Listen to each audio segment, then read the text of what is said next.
Paz do Senhor, meus amados. Estamos felizes por mais um dia, mais uma noite, estarmos na casa do Senhor e aqui nós podemos adorar ao Senhor nosso Deus. Abra a tua Bíblia comigo na carta escrita pelo apóstolo Paulo aos Gálatas, capítulo 3, vamos ler versículos 13 e 14. 13 e 14, a carta aos Gálatas. Vamos ler a palavra do Senhor. Você que está no seu lar, nos acompanhando através desta live, abra a tua Bíblia conosco também. Cristo nos resgatou da maldição da lei, fazendo-se maldição por nós, pois está escrito: maldito todo aquele que for pendurado no madeiro. Ele nos resgatou para que a bênção de Abraão chegasse até os gentios, por Jesus Cristo, e para que pela fé nós recebêssemos a promessa do Espírito. Amém? Vamos orar. Quantos precisam de oração? Oremos ao Senhor. Alto e soberano Deus, nós te louvamos, nós te bendizemos. Somos gratos a Ti, Senhor, por esse momento que o Senhor nos proporcionou, de estarmos, Senhor, na Tua casa, Senhor, aqui podemos render graça e adoração a Ti, Senhor, e ouvir o que o Senhor tem para nós. Deus eterno, abençoa o Teu povo que está nos seus lares, abençoa o Teu povo que está aqui também, Senhor. Deus eterno, o Senhor conhece a necessidade, Senhor, o Senhor sabe o desejo do coração de cada um, Senhor. Por isso, Senhor, nós clamamos a Ti, Senhor, por uma bênção especial na vida de cada um. Assim nós te pedimos, no nome santo de Jesus. Podeis assentar. Grupo de louvor será louvando ao Senhor, mais um hino congregacional. Aleluia, vamos adorar a Deus. Número 77 da nossa harpa cristã.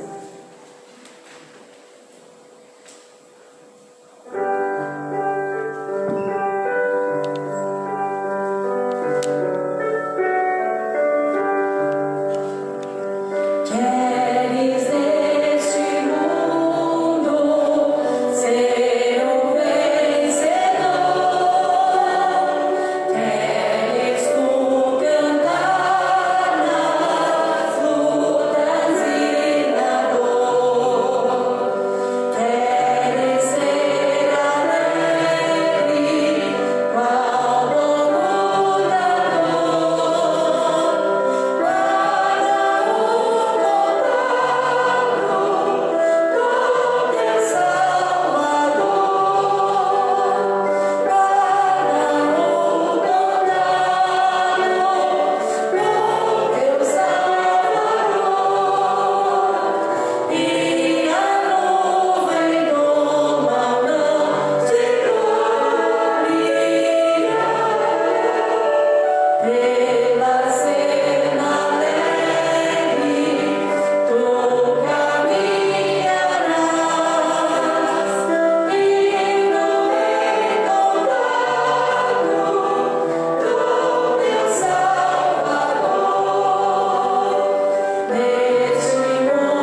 agora chamar a Daniela, que estará louvando ao Senhor, e nós estaremos recolhendo nossas ofertas para a obra do Senhor.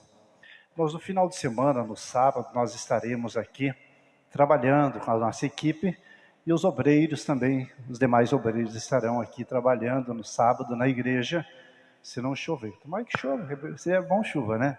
Mas com certeza não estará chovendo, mas nós queremos levantar uma oferta agora para ajuda, para nós comprarmos alguns materiais. Nós estaremos colocando, instalado um toldo novo aqui, né?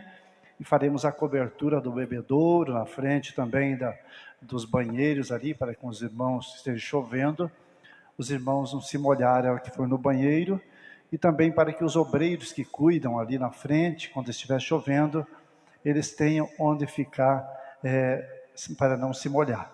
Então nós queremos que os irmãos, por favor, quem puder ajudar nessa oferta, nós estaremos também será comprado alguns materiais para nós trabalharmos ali, para nós fazermos esse toldo também, que está muito, essa tenda aqui já deu o tempo dela, né? Então vamos melhorar um pouco mais aqui, né?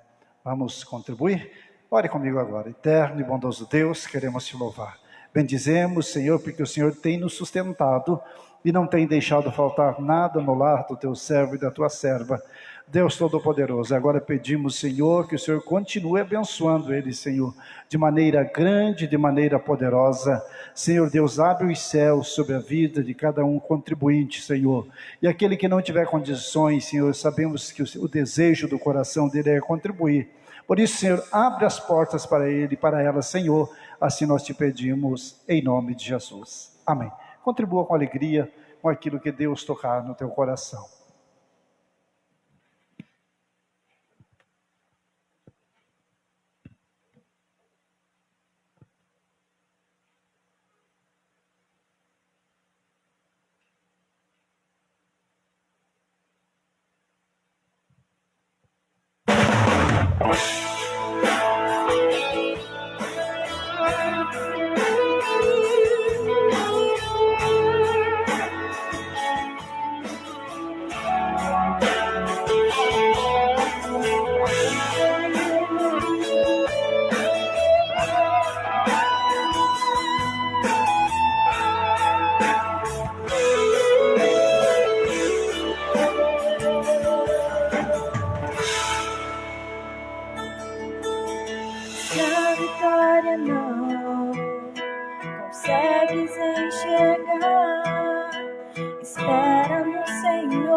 Teu choro não é em vão, seu Deus Deus contigo está.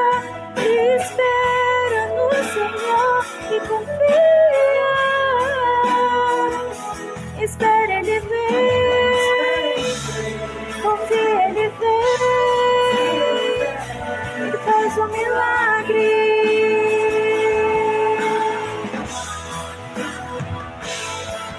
Oh Deus, eu vim aqui só pra te dizer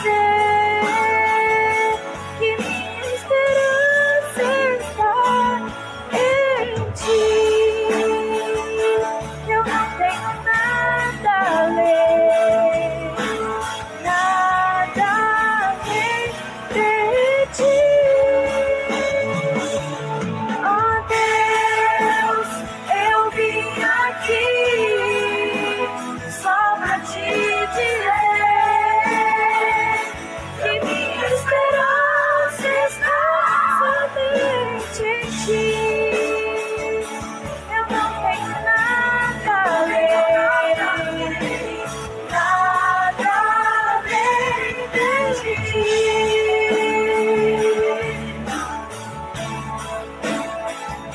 Da sua promessa eu não tenho nada, nada, eu não tenho nada, nada, eu não tenho nada.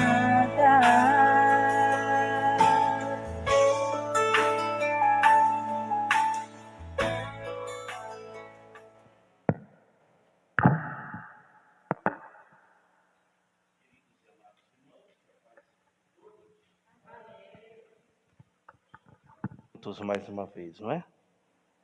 Para mais um culto de ensino doutrinário, onde nós aprendemos a gloriosa palavra de Deus. Nada pode superar estes momentos onde nos reunimos, pois os cultos de ensinamento, eles são a tradição, não do século presente, mas é a tradição da igreja primitiva. A base do crescimento da igreja, ela estava focada no crescimento, no ensinamento.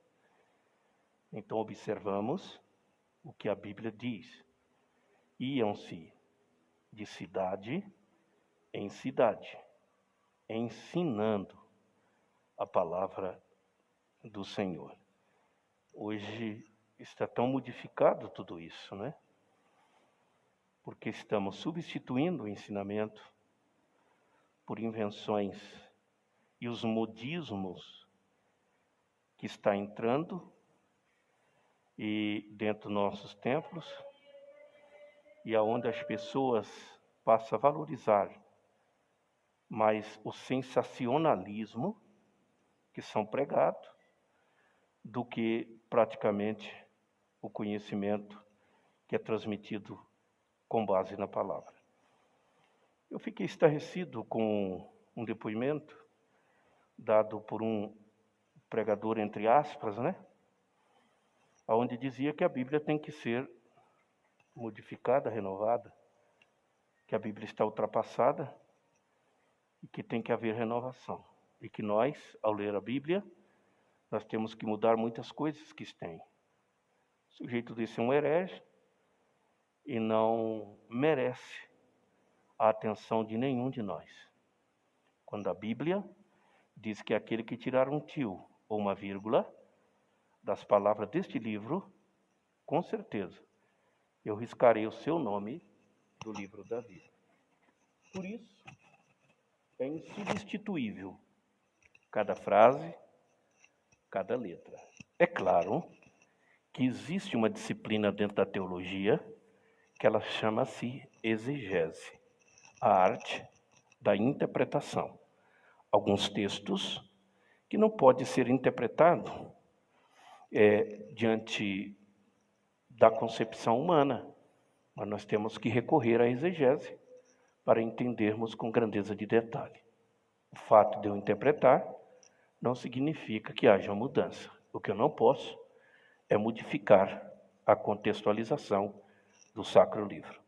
Eu quero pedir a você para abrir tua Bíblia no livro de Romanos, capítulo 11. Romanos, capítulo 11. A partir do versículo 1. Eu vou falar pautadamente, até porque, à medida que a gente fala sem máscara, a gente saliva demais, né? E começa a jogar partículas no ar. Eu quero tomar todo o cuidado possível quando eu estou falando sem o uso da máscara. Cuidado. Romanos capítulo 11, a Bíblia diz assim: Então eu digo, rejeitou Deus o seu povo? De forma alguma. Porque eu também sou israelita, da semente de Abraão, da tribo de Benjamim. Deus não rejeitou o seu povo, que antes conheceu. Ou não sabeis o que as Escrituras diz de Elias? Como ele intercede a Deus contra Israel, dizendo: Senhor, eles mataram teus profetas e derrubaram teus altares, e eu fiquei sozinho, e eles buscam a minha vida. Mas o que lhe diz a resposta de Deus? Eu reservei para mim 7.000 homens que não dobraram os joelhos diante da imagem de Baal. Assim também, no tempo presente, há um remanescente de acordo com a eleição da graça. Existe algumas passagens nas Escrituras Sagradas que ela é conhecida e chamada teologicamente de textos periféricos. Outros são conhecidos como textos altamente genéricos. A diferença entre um outro está pela facilidade de acesso que nós temos à sua interpretação. Por exemplo, existe algum texto nas Sagradas Escrituras que nós não precisamos de muito esforço para entendermos a sua contextualização, porque o texto fala por si mesmo. Há outros textos que nós precisamos recorrer a alguns recursos para compreendermos. Textos altamente genéricos, aqueles textos que estamos acostumados a pregar sobre esse assunto. Vou citar alguns. Por exemplo, o cego Batimeu, o paralítico à beira do tanque de Betesda, a mulher acometida por um fluxo de sangue, o endemoniado de Gadara, Elias e os profetas de Baal, Daniel na cova dos leões, Paulo e os seus naufrágios, Paulo e as suas viagens missionárias. Todos estes, são textos considerados genéricos. Se nós observarmos e lermos, evidentemente, que entendemos a grandiosidade das expressões somente à primeira vista, ao primeiro olhar. Mas existem os outros, que isso requer de nós um estudo mais minucioso para compreendermos a profundidade. Deus foi enfático ao dizer: examinai as Escrituras, porque vós cuidais ter nela a vida eterna.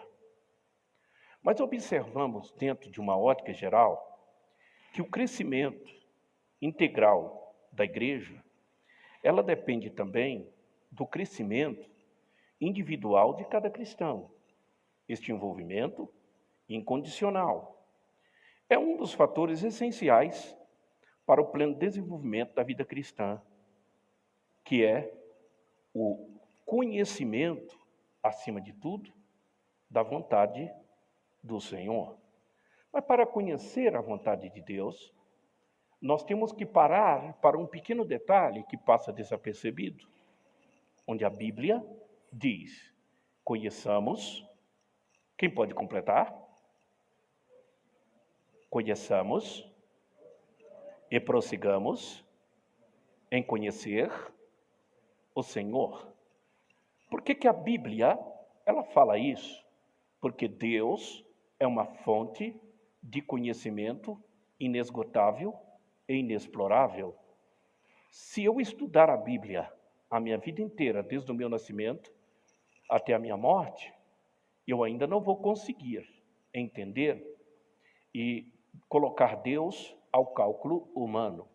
Porque se isto fosse possível acontecer, Deus deixaria de ser Deus. O que torna Deus o Deus que Ele é o fato dele ser este mistério pleno e absoluto. E nós não podemos desvendar os seus segredos e o quanto ele se torna misterioso para todos nós. Mas conhecer a sua vontade e o seu querer, isso nós conhecemos. Como conhecemos Deus? Nós não o conhecemos. Não sabemos de onde ele vem, suas origens, quem é o seu Criador. A partir do momento em que eu conseguisse dar essa explicação, e na minha explicação houvesse lógica, eu quero dizer a vocês que Deus não estaria sendo o Deus que Ele é, porque eu estaria deduzindo-o aos cálculos, pluralmente, humano. Por isso, nesta noite, eu escolhi um assunto para estudarmos juntos. A igreja conhecendo a vontade de Deus. Diga comigo, eu.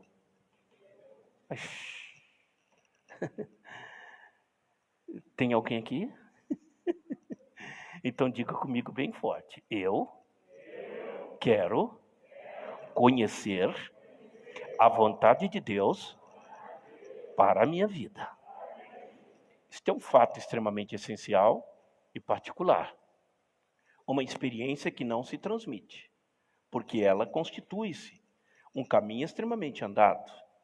O fato de eu conhecer a vontade do Senhor para a minha vida não seria um padrão para a tua, porque isso deveria ser feito na individualidade. Cada pessoa, ele tem que ser e colocar na sua vida a sua própria experiência, no servir e no andar. Quanto mais nós andamos, mais nós conhecemos e entendemos o que é que Deus está querendo de nós, o que é que Deus exige de nós, o que é que Deus está pedindo para nós.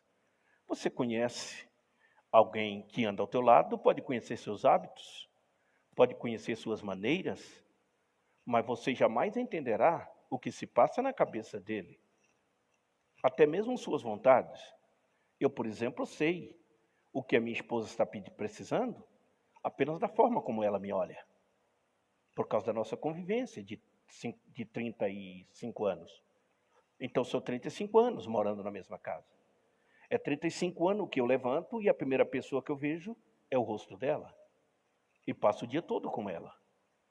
É impossível que ela não conheça pelo menos parte dos meus comportamentos.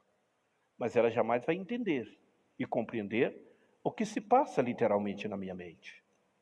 Minhas vontades, o que eu gosto, como eu gostaria que acontecesse, a forma como eu gosto que aconteça na minha casa. Uma das coisas que eu mais detesto é quando alguém chega, até mesmo meus filhos, e eles mexem nos meus livros. Isto eu odeio.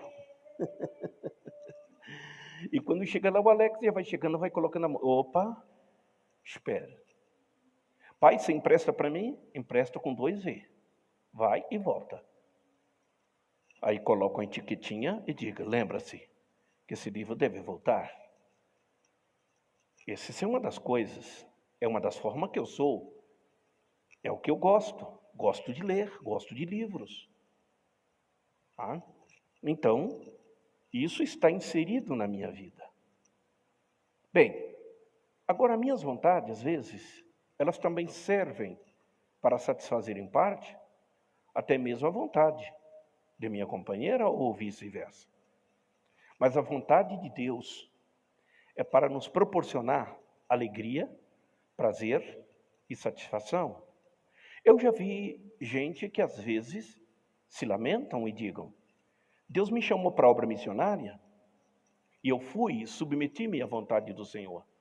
mas estou sofrendo e estou num lugar extremamente ruim. Isso seria o mesmo que dizer: Deus não foi fiel comigo, ou me expôs a uma situação extremamente sofredora. Eu não posso dizer isso. Qual que é o melhor lugar aonde estarmos? É no centro da vontade de Deus. O centro da vontade divina é o melhor lugar onde nós nos posicionamos. E aonde nós estamos, estando no centro do querer do Senhor, esse seria o melhor lugar. Aqui ou lá. Se é a vontade do Senhor, é o melhor lugar. Pode aparecer provações momentâneas? Pode sim, sem nenhum tipo de problema. Mas é a vontade do Senhor que nos conforta, que nos consola, que nos fortalece. Estando nós no centro do querer divino, isso te dará força para você continuar a tua trajetória e a tua caminhada. Existem alguns degraus que levam o cristão a conhecer nitidamente a vontade do Senhor para a sua vida. Bem, nós vamos começar primeiro com a salvação. Bem, nós conhecemos a Cristo e nós cremos em Jesus Cristo. Aceitamos a Ele como nosso Salvador pessoal e este pode ser o primeiro degrau para que alguém conheça a vontade de Deus nitidamente para a sua vida.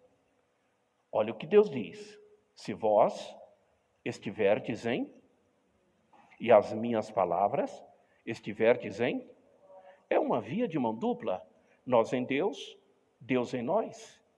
Agora a vontade do Senhor é superior à nossa. O não salvo, ou a pessoa que ainda não conheceu, não teve uma experiência pessoal com Jesus Cristo, e ele não tem o Senhor como Salvador da sua própria vida, ele anda segundo a sua própria vontade, ainda não desvencilhou-se integralmente das situações da velha natureza. Então, ou seja, uma pessoa que ainda vive uma vida agregada à sua antiga natureza, é uma pessoa que não está submetida integralmente à vontade do Senhor, o nosso Deus. O apóstolo Paulo, o erudito do primeiro século, ele usa algumas expressões. E estando nós mortos em ofensas e pecado, nos vivificou. A palavra vivificar significa tornar a dar vida. Ou seja, antes de conhecer a Cristo, nós não tínhamos as nossas sensibilidades espirituais que nós temos. A partir do momento em que minha vida foi entregue diretamente ao Senhor, Ele colocou em mim sensibilidades. Essa sensibilidade me faz compreender e entender o que é que Deus está pedindo da minha vida. Eu recebi um áudio, deixa eu abrir um parênteses aqui, achei tão interessante. Uma criança de 4 anos, não sei se alguém mais viu, interessante. E ela havia brigado com seu irmãozinho de 7. E a mamãe certamente diz: vai para o teu quarto agora. E ela foi para o quarto. E aquela criança foi para a frente da janela. Evidentemente que ela orava: Jesus, perdoa meu pecado, eu não vou fazer mais isso. E ela chorava muito. E ela dizia: eu quero que tu fala comigo. A minha família pertence ao Senhor, eu também pertenço ao Senhor. Fala comigo, Jesus, eu quero que o Senhor fale comigo. Me responda, não fique brava comigo. Eu não vou fazer mais isso. Aí veio um vento, balançou a cortina. Ela parou de orar, assustou-se com o balanço da cortina. Ah, Jesus, que bom que você já me respondeu. Obrigado, Jesus. E foi dormir. Ou seja, ela atribuiu aquilo como uma resposta da parte divina. E eu não tenho dúvida de que ela entendeu que Jesus estava dizendo: sim, ouvi o teu clamor. Esta sensibilidade é que eu e você deveremos ter quando nós estamos em constante oração. Mas sabe qual é o nosso problema? Que nós queremos que Deus fale através dos trovões, dos ventos e das tempestades. Quando, na verdade, entendam isto, por favor, a nossa sede das emoções é o centro da ação divina. E Deus vai comunicar diretamente no teu sentimento, na sede das tuas emoções. Se eu estiver vivo, no sentido espiritual, estiver ligado diretamente com Deus, se a minha vida estiver atrelada ao querer do Senhor, e se eu estou disposto a fazer o que Ele quer que eu faça, tudo o que Deus vai dizer, Ele vai dizer dentro de você. Mas nós cometemos um erro grave. E quando eu estou falando nós, eu não estou me referindo aos irmãos do SIC. Eu estou falando no contexto universal. Nós, cristãos, nós recorremos aos profetas, entre aspas, aqueles que dizem, estou falando contigo homem, estou falando contigo mulher. Eu não estou dizendo que isso não existe, é claro que existe. A profecia é uma coisa tão bíblica, tão santa, tão sagrada. Deus fala de maneiras variadas, mas a melhor coisa que nós podemos ter é quando o Senhor fala diretamente no nosso interior. Como você acha que Deus falou a Jonas? Ele era o profeta. Deus não trouxe um profeta para falar a Jonas. Deus não veio a Jonas através de um outro profeta. Observe que a Bíblia diz assim, e veio a palavra do Senhor a Jonas, isso dentro dele. Ele não ouviu um trovão, ele não ouviu uma tempestade, ele não ouviu o céu rasgando em tempestade. A palavra ressoa dentro dele, porque ele estava em estreita comunhão com Deus, ele estava sintonizado com Deus. Levanta-te, vai à grande cidade de Nínive, prega contra ela a mensagem que eu te dou. Mas Jonas tomou rumo ignorado, todos nós sabemos a história. Qualquer criança poderia definir isso, de cor salteado, a forma como Deus agradavelmente trabalhou. E ele foi para outra região, motivado pelas suas emoções, motivado pelo que nós chamamos de xenofobismo. O xenofobismo é a aversão ao estrangeiro. Jonas não gostava dos ninivitas e eles queriam que todos morressem. Então, motivado por suas questões pessoais, ele diz o seguinte, não, eu quero que eles morram, e se eu não pregar, Deus vai matar, e aí tudo, a minha vontade estará feita. Mas Deus não me chamou para fazer a minha própria vontade. Entendam que cada um de nós fomos chamados para fazer a vontade do Senhor. E eu não estou aqui para fazer a minha vontade. Por que sou pastor? Porque sou pastor no SIC. Porque sou pastor em Curitiba. Eu sou pastor em Curitiba porque tenho certeza da minha vocação. E porque eu fui chamado para fazer a vontade do Senhor. Então, rindo ou chorando. Aí tem pessoas que dizem o seguinte, eu não quero problema para cima de mim. Eu não sou pastor de pessoas perfeitas. Eu sou pastor para as pessoas que não são perfeitas. Porque aqueles que não têm problema, não precisaria ser pastoreado. Quem precisa ser pastoreado são as pessoas que têm dificuldade. São as pessoas que têm problema. São essas que elas têm que ser pastoreadas e conduzidas com espírito de mansidão e carinho. E é para isso que Deus nos tem chamado, para fazer o seu querer. Perguntem se isto é bíblico. Será que é só o Danilo? Vamos lá, com mais vida. Pastor, será que isto é bíblico? Olha o que Jesus diz, não necessita de médicos que estão são, mas os que estão doentes. Claro que isto é uma metáfora utilizada por ele, referindo-se à questão espiritual. Então, necessita ser pastoreado são aqueles que não estão perfeitos, que precisam de ensinamento. E é esta razão pelo qual nós temos que entender que fomos colocados para fazer o querer de Deus, a vontade do Senhor. E tem pastor que é tolerância zero. Tem líder que é tolerância zero. Se um dos seus liderados é problemático, ele diz, não, que bom que vai embora. Quanto mais antes sair da igreja, melhor. Não, não é assim que funciona. A igreja é como um hospital. Nós somos como médicos. Cada um de nós, independentemente da situação do paciente, nós temos que lutar pela sua vida e pela sua sobrevivência, porque é assim que Deus quer. Para aquele que manqueja não cai inteiramente, antes ele seja sarado. E essa, olha o que a Bíblia diz, é a vontade do Senhor, a vossa santificação. Essa é a vontade do Senhor. Aleluia! A vontade de Deus é que nenhum se perca. Olha que coisa linda, meus irmãos.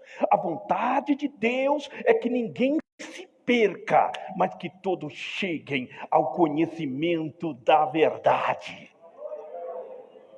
Aleluia! Eu estou sentindo agir do Espírito de Deus neste lugar. Aleluia! Deus está falando com você aí hoje? Aleluia!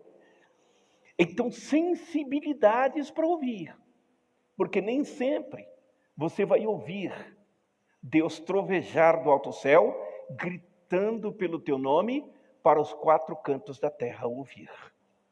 Eis a razão pelo qual nós temos que ter o nosso altar pessoal, o nosso altar particular, aonde nós chegamos todos os dias e dizer, Senhor, fala comigo. E você vai estar um dia lá no teu quarto, orando ao Senhor, e de repente a voz de Deus invade o teu ser.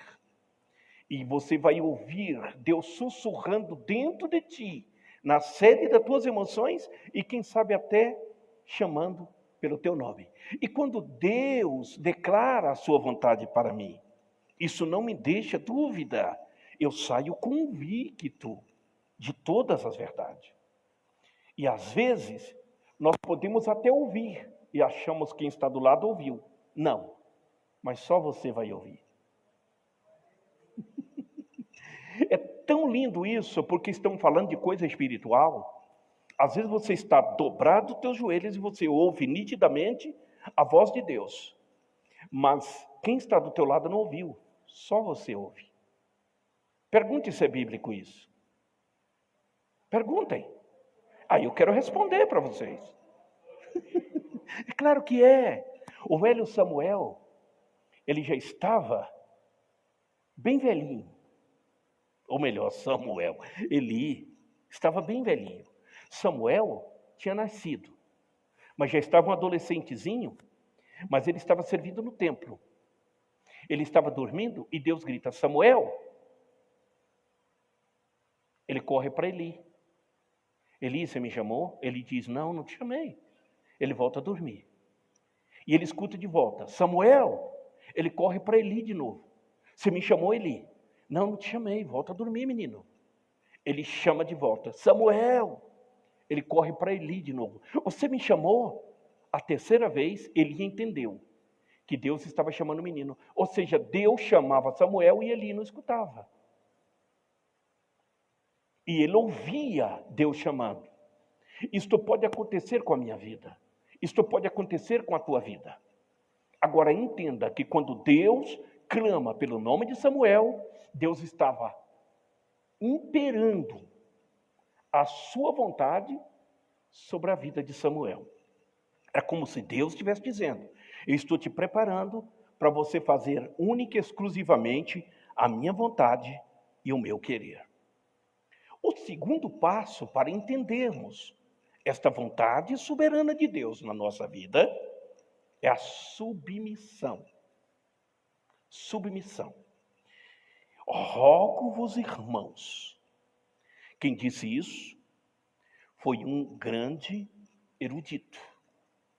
Alguém içado, basicamente, da obscuridade, da barbárie, aonde utilizava a espada para impor as suas exigências e defender o que ele mais acreditava que era a seita dos fariseus.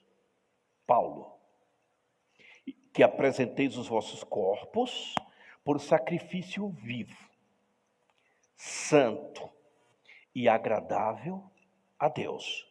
Romanos, no capítulo 12, versículo 1. Nós temos que viver sacrificialmente por Jesus. E isso não pode ser uma vida, uma vez na vida e outra na morte. Este viver sacrificialmente, isso significa abrir mão de meus interesses pessoais, de coisas que eu gosto às vezes, para submeter-me inteiramente ao querer de Deus. Priorizar, escute, vou repetir, priorizar a vontade de Deus na minha vida. Permitir que a vontade de Deus seja o carro-chefe da minha vida. Olhe para mim, por favor, não ande na frente. Deixa Deus assumir a dianteira, que as coisas ficam bem mais fácil. É como se Deus dissesse, só me siga. Eu vou proporcionar para você o que é de melhor.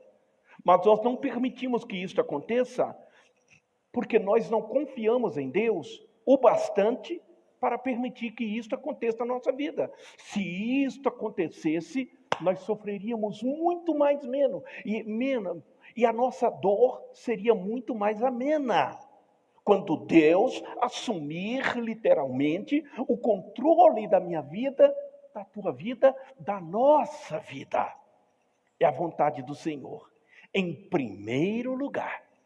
Eu não estou dizendo isso em algumas coisas, eu estou dizendo isso em tudo. Nos negócios, na compra de um carro novo, na compra de uma casa, na troca de um emprego. Eu não vou dizer na troca de esposa e de esposo, porque daí é antibíblico. Isso Deus nunca vai aprovar. Bem, mas naquilo que você for fazer, convide Deus para manifestar a sua vontade e o seu querer. E quando Deus disser, esta é a minha vontade e o meu querer, então deixa Deus assumir a dianteira. Mas nós somos motivados pelo imediatismo e nós não temos a paciência da espera, a virtude da espera. E nós queremos que as coisas aconteçam no ontem, por causa do imediatismo, a que nós estamos submissos a ela. É uma correria. Nós não temos tempo para nada.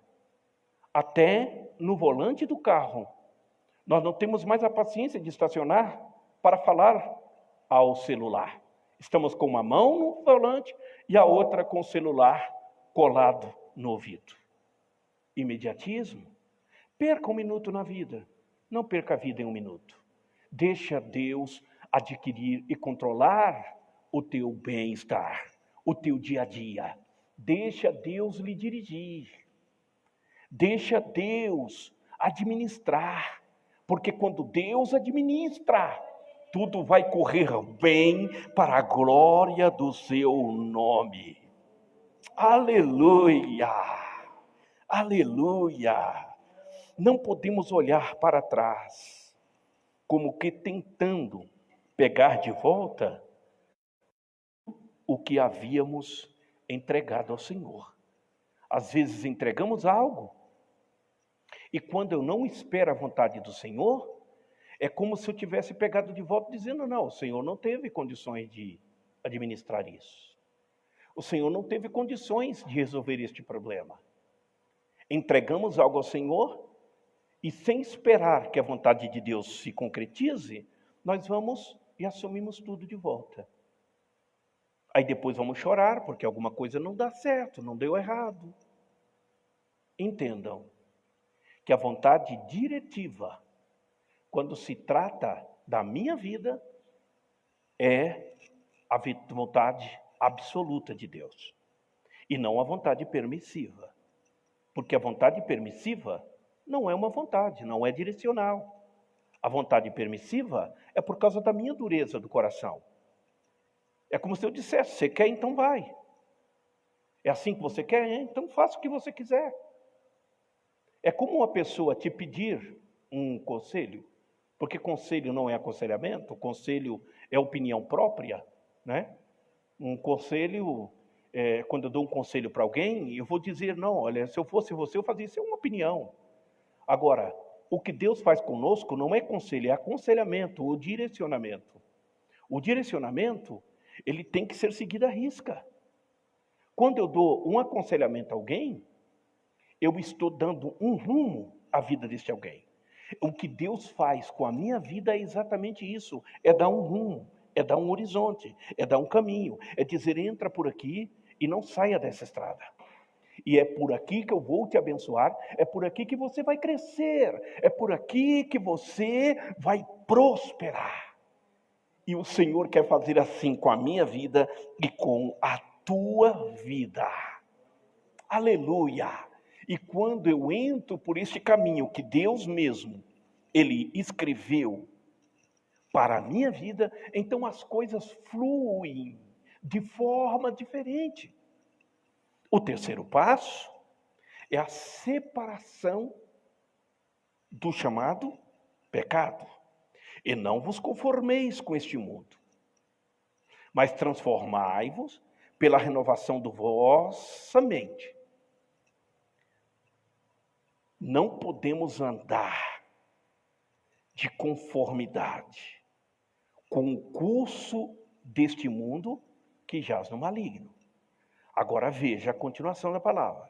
Mas transformai-vos pela renovação do vosso entendimento, para que experimenteis qual seja. Oh, glória a Deus! Qual seja a boa, agradável e perfeita vontade de Deus. Quando nós agimos segundo a vontade do Senhor, querido e amado irmão, não tem maligna que vai destruir a tua vida. Porque a vontade do Senhor em nós é o que nos fortalece para vencer Satanás.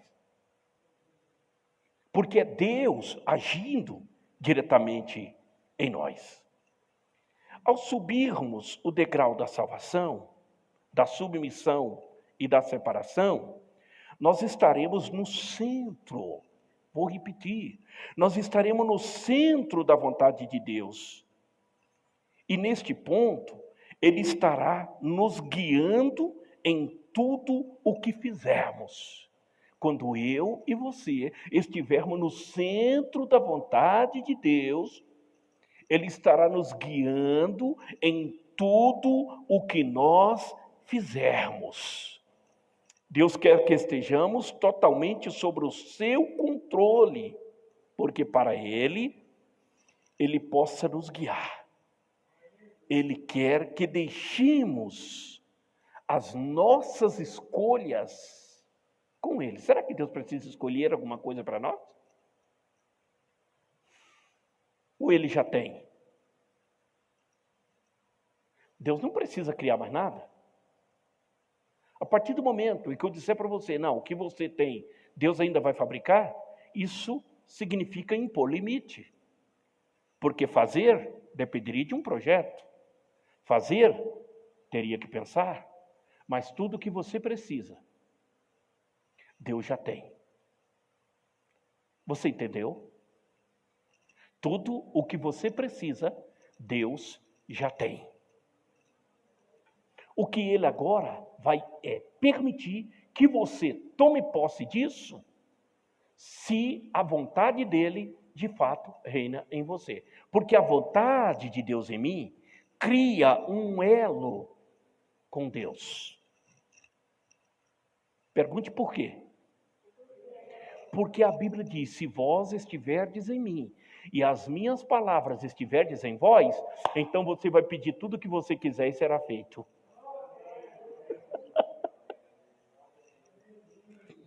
Que simples, não é? Que simples. Simples deste jeito. Muito simples. Aí tem gente que diz, não, mas é impossível. A impossibilidade é humana. Não divina. A impossibilidade é limite humano. Não para Deus. Para nós, determinadas coisas é impossível. É impossível fazer. E se fosse possível para você, você não precisaria de Deus. Nós precisamos dele porque as coisas são impossíveis para nós.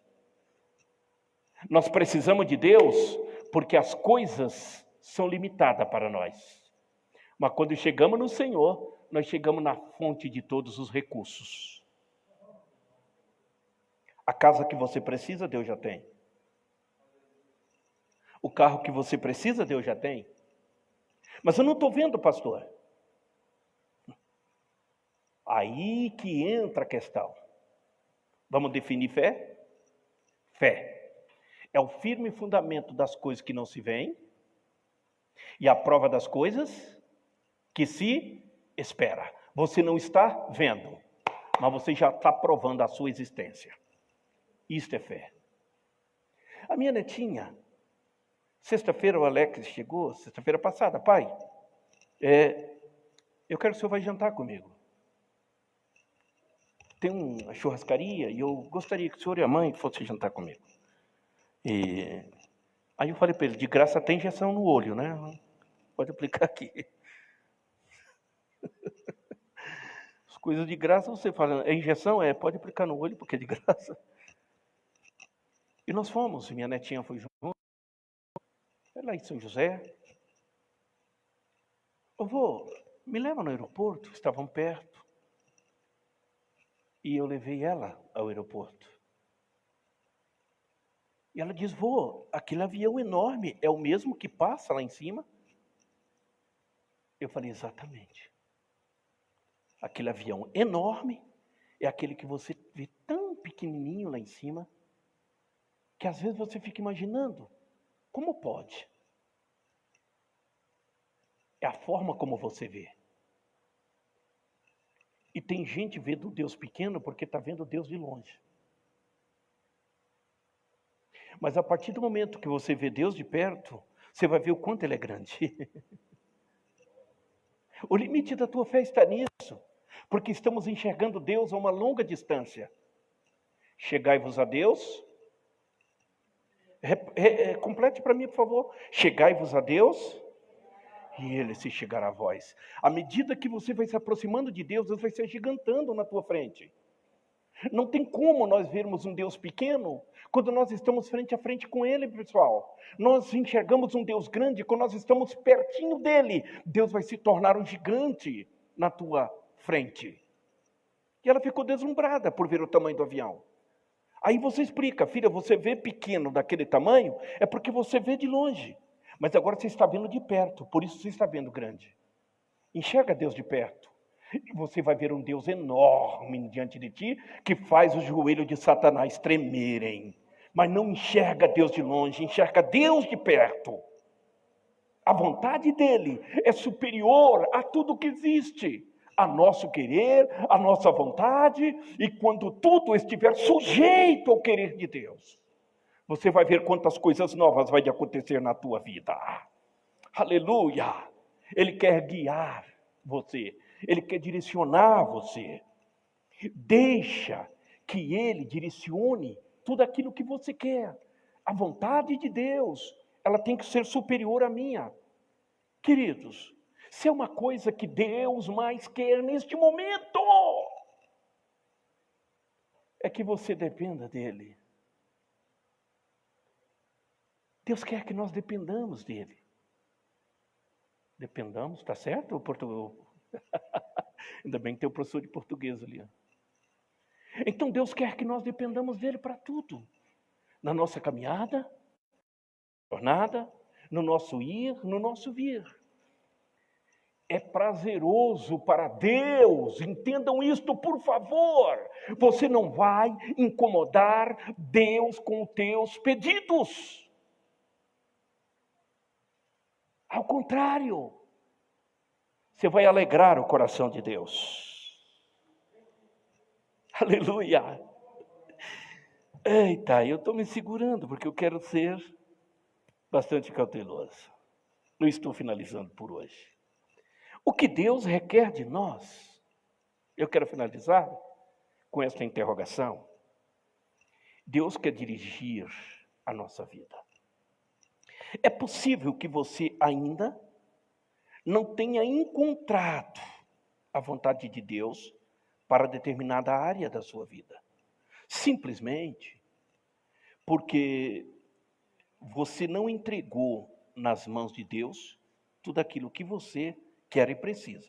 Muitas pessoas estão procurando a vontade do Senhor na esperança dele que lhe revelar alguma coisa nova. No entanto, Deus quer santidade, coração puro, que não ande de conformidade com este mundo. Se queremos ser guiados por Deus, nós precisamos ter uma vida pura, uma vida digna. E o sangue de Jesus, ele nos purifica de todo o pecado. Não procure Deus aqui no púlpito. Não procure Deus nas catedrais. Tem gente que migram muito de igreja. Porque ele diz assim, não, eu não estou sentindo a presença de Deus. Eu vou dizer uma coisa para você. Se eu mudasse para uma cidade, vou repetir. Se eu mudasse para uma cidade, e nesta única cidade, a única igreja que tivesse lá fosse a igreja católica, eu iria lá cultuar a Deus, ser o que eu continuo sendo, não iria me prostrar diante de imagem, ia me alegrar com um sermão bíblico pregado pelo padre e voltaria dando glórias ao nome do Senhor. Porque Deus não está na catedral. Se você não conseguir enxergar Deus dentro de você, não procure em lugar nenhum. Vá se converter. Aleluia! Se você não... Vou repetir. Se você não conseguir enxergar Deus dentro de você, não procure em nenhum outro lugar. Entrega a tua vida para Jesus. Então perguntem para mim mais uma vez, pastor, tem na Bíblia? Tem. Jesus diz, quem me ama, guarda meus mandamentos, e o meu Pai, eu e meu Pai viremos para ele, e faremos nele morada.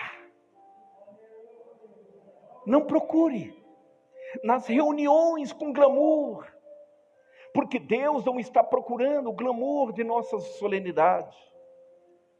Tem templos que é feito de pau a pique.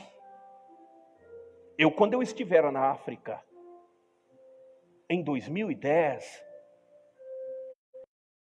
templo, onde o púlpito era um tronco de madeira. Isso mesmo. O púlpito era um pedaço de madeira que eles cortaram, enfincaram no chão e ali apoiava a Bíblia em cima. As cadeiras eram pequena esteira, onde se assentava no chão e ali cultuava o Senhor. Mas eles cultuavam com tanta alegria,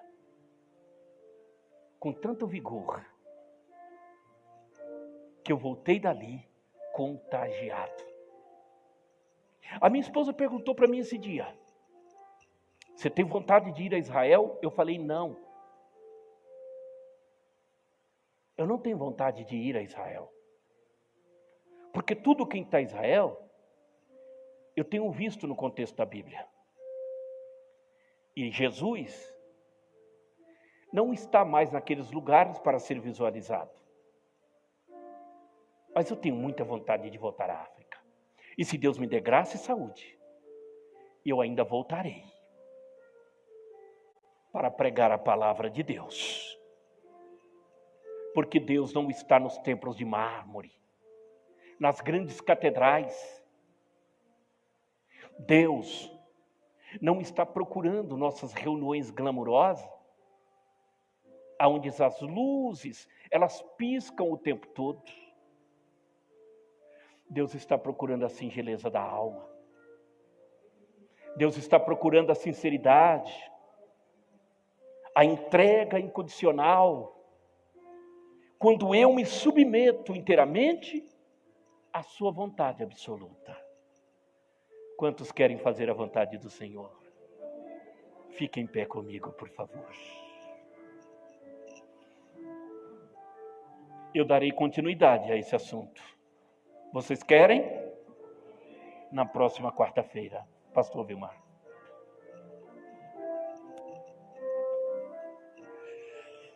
Glória a Deus.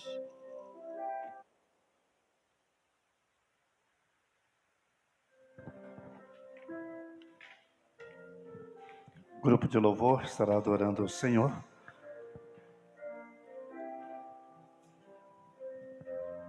Não há Deus.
Sentimos a presença dele. Nós queremos aqui já aproveitar, chama uma Cirlei Teixeira Oliveira e Marilda Ribas, foram dizimistas na casa do Senhor. Nós queremos orar. Eu sempre digo, pastor, como disse o salmista, se nós escondermos essa palavra no coração, nós não vamos pecar contra o Senhor. É só colocar em prática. Se nós colocarmos em prática, está correto. É a melhor coisa que nós fazemos. Nós não pecaremos contra o Senhor. Amém? Queremos orar. Quantos precisam de oração? Nós já queremos orar pelos nossos... Nós temos pedido oração aqui, não lemos no começo. Irmã Rosana, Adriane pede oração por sua família, oração por Pedro e sua família, por libertação, oração por Ezequiel Renato de Araújo, por sua família. Irmão João Gomes Pereira pede oração por João Rafael, também por Cristiana, por Jonathan, Davi, Henrique e Jaqueline. Oração por Diego, por libertação, oração por Rosa, por sua saúde, oração também por Fábio, libertação, oração por libertação de Marco Aurélio, Ortiz e família, Anderson, Andressa, Daniel, Georgina, Nicole, Manuel, Antônio da Silveira e Antônia Aparecida e Paulo Sérgio.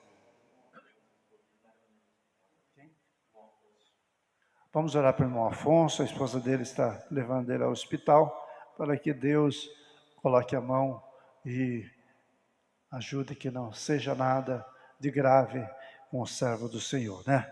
Estenda a mão para cá. Eterno e maravilhoso Deus, nós te louvamos. Queremos te bendizer, Senhor, porque a tua palavra foi falada nesta noite. E a tua palavra, Senhor, penetrou aos nossos corações. Ajuda, Deus Todo-Poderoso, a não pecarmos contra Ti, Senhor.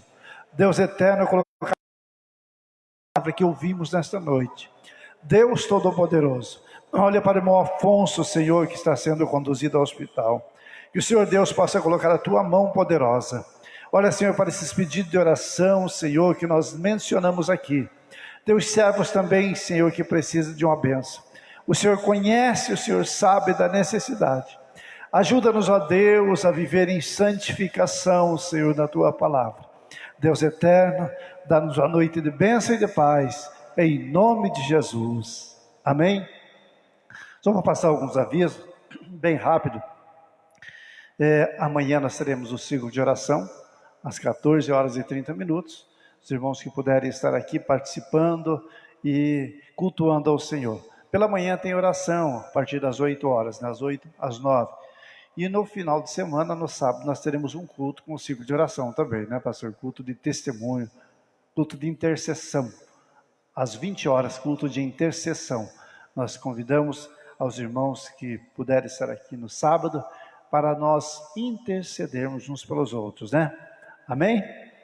Então vamos, e no domingo pela manhã, uma grande escola bíblica dominical, convidamos todos. Estenda a mão. Que a graça e a paz de nosso Senhor e Salvador Jesus Cristo, o amor de Deus nosso Pai, e a doce consolação do Espírito Santo, esteja com todos, e todos juntos dizemos amém. E deem paz para os vossos lares, que Deus abençoe, e os irmãos que estão nos assistindo, tenham também uma boa noite, na paz do Senhor.